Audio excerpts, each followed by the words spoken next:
Air France Flight 447 was a scheduled international transatlantic passenger flight from Rio de Janeiro, Brazil, to Paris Charles de Gaulle Airport, France. On the 1st of June 2009, inconsistent airspeed indications and miscommunication led to the pilots inadvertently stalling the Airbus A330. They failed to recover the aircraft from the stall, and the aircraft crashed into the mid-Atlantic Ocean at 2:14 UTC, killing all 228 passengers and crew on board.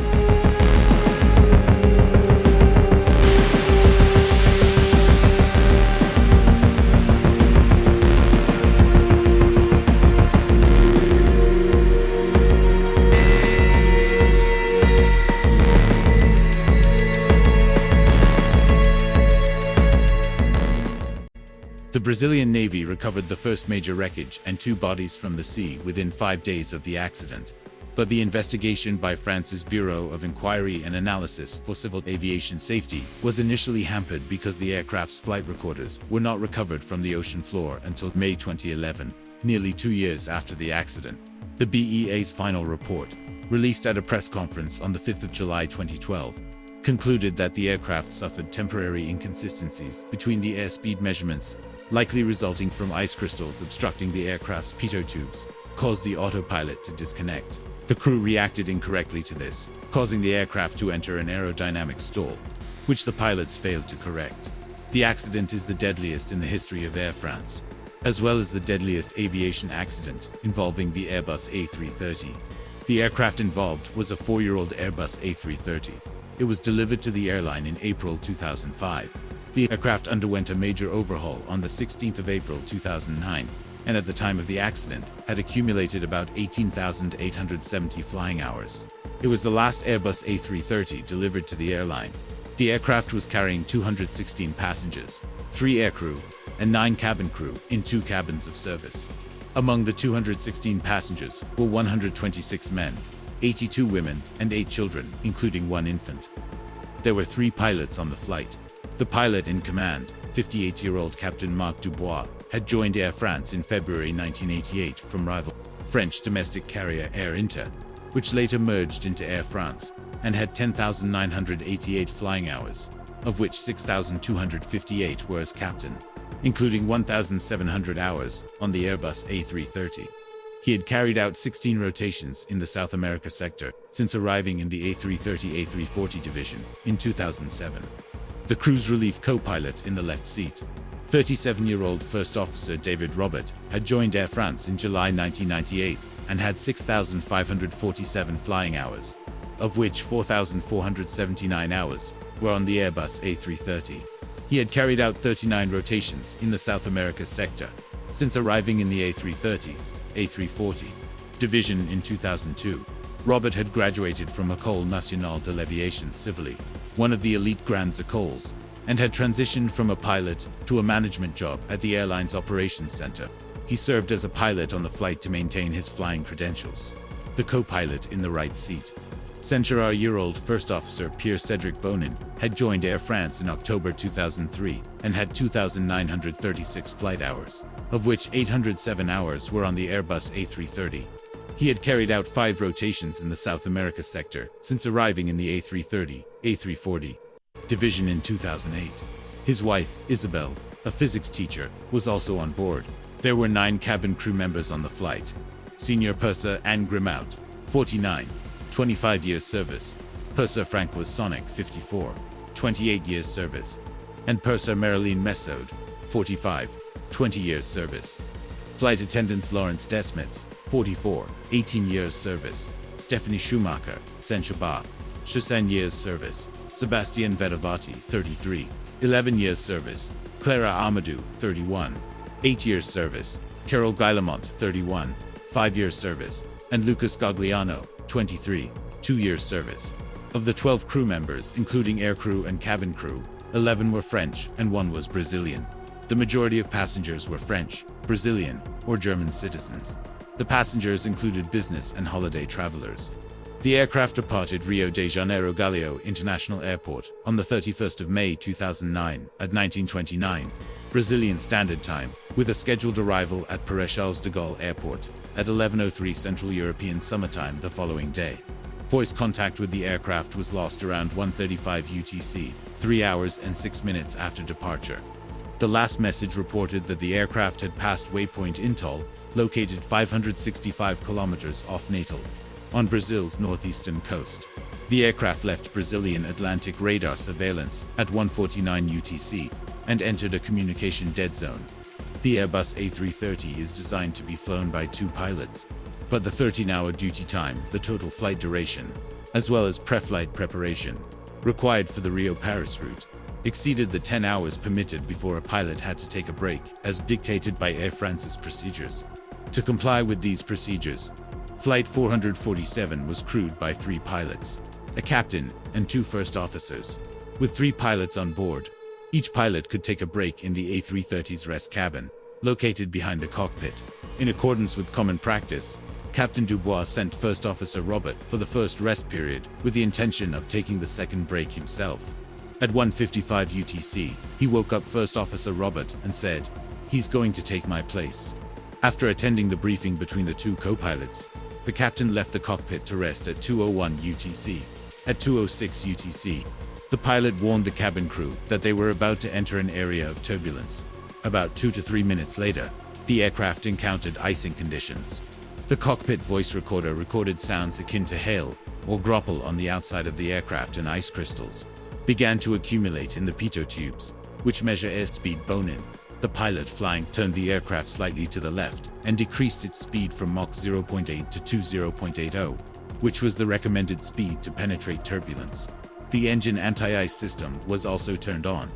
At 2:10 UTC, the autopilot disengaged, most likely because the pitot tubes had iced over, and the aircraft transitioned from normal law to alternate law to.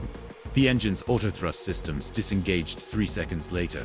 The autopilot disconnect warning was heard on the seat. Bone-in took manual control of the aircraft. Without the autopilot, turbulence caused the aircraft to start to roll to the right, and Bone-in reacted by deflecting his side stick to the left. One consequence of the change to ALT2 was an increase in the aircraft's sensitivity to roll, and the pilot overcorrected. During the next 30 seconds, the aircraft rolled alternately left and right as he adjusted to the altered handling characteristics of the aircraft. At the same time, he abruptly pulled back on his side stick, raising the nose.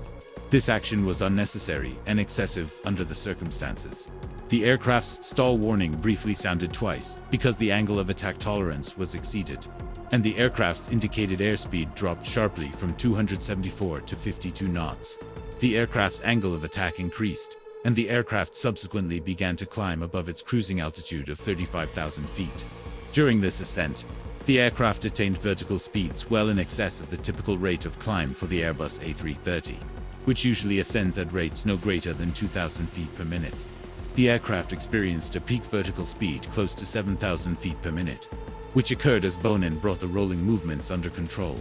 At 2:10 UTC, after displaying incorrectly for half a minute, the left side instruments recorded a sharp rise in airspeed to 223 knots, as did the integrated standby instrument system 33 seconds later. The right side instruments were not recorded by the flight data recorder. The icing event had lasted for just over a minute, yet Bone-in continued to make nose-up inputs. The trimmable horizontal stabilizer moved from 3 to 13 degrees nose-up in about 1 minute, and remained in the latter position until the end of the flight. At 2:11 UTC, the aircraft had climbed to its maximum altitude, around 38,000 feet. At this point, the aircraft's angle of attack was 16 degrees, and the engine thrust levers were in the fully forward takeoff go-around toga detent. As the aircraft began to descend, the angle of attack rapidly increased toward 30 degrees. A second consequence of the reconfiguration into a LEL-22 was that the stall protection no longer operated. Whereas in normal law, the aircraft's flight management computers would have acted to prevent such a high angle of attack. The wings lost lift, and the aircraft began to stall. Confused, Bone-in exclaimed, "I don't have control of the aircraft anymore now." And 2 seconds later, "I don't have control of the aircraft at all." Robert responded to this by saying, "Controls to the left," and took over control of the aircraft. He pushed his side stick forward to lower the nose and recover from the stall.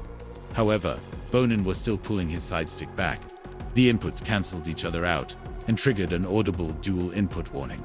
At 2:11 UTC, Dubois re-entered the cockpit after being summoned by Robert.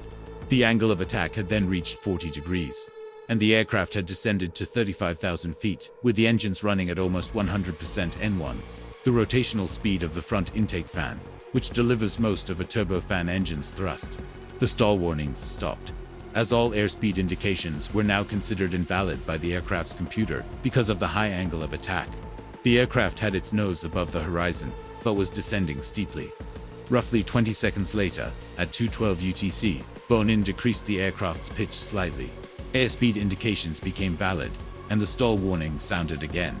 It then sounded intermittently for the remaining duration of the flight, stopping only when the pilots increased the aircraft's nose-up pitch. From there until the end of the flight, the angle of attack never dropped below 35 degrees. From the time the aircraft stalled until its impact with the ocean, the engines were primarily developing either 100% N1 or toga thrust, though they were briefly spooled down to about 50% N1 on 2 occasions. The engines always responded to commands and were developing in excess of 100% N1 when the flight ended. Robert responded to Dubois by saying, "We've lost all control of the aeroplane. We don't understand anything. We've tried everything." Soon after this, Robert said to himself, "Climb for consecutive times." Bonin heard this and replied, "But I've been at maximum nose-up for a while." When Dubois heard this, he realized Bonin was causing the stall, and shouted, "No, no, no, don't climb. No, no, no." When Robert heard this, he told Bonin to give him control of the aircraft, and Bonin initially obliged. The aircraft was now too low to recover from the stall. Robert pushed his side stick forward to try to regain lift in order to get out of the stall. However, shortly thereafter, the ground proximity warning system sounded a sink rate alarm, followed by pull-up alarms. In response, Bonin, without informing his colleagues, pulled his side stick all the way back again and said, "We're going to crash. This can't be true. But what's happening?" The last recording on the CVR was Dubois saying, 10 degrees pitch, attitude. Both flight recorders stopped recording at 2:14 UTC, 3 hours and 45 minutes after takeoff. At that point, the aircraft's ground speed was recorded as 107 knots, and the aircraft was descending at 10,912 feet per minute, a vertical speed of 108 knots. Its pitch was 16.2 degrees nose-up, with a roll angle of 5.3 degrees to the left. During its descent, the aircraft had turned more than 180 degrees to the right, to a compass heading of 270 degrees. The aircraft remained stalled during its entire 3-minute 30-second descent from 38,000 feet. The aircraft struck the ocean belly first at a speed of 152 knots, comprising vertical and horizontal components of 108 knots and 107 knots, respectively.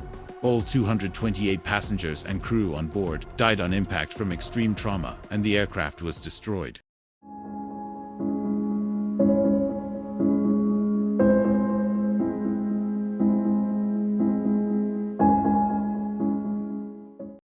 On the 5th of July 2012, the BEA released its final report on the accident.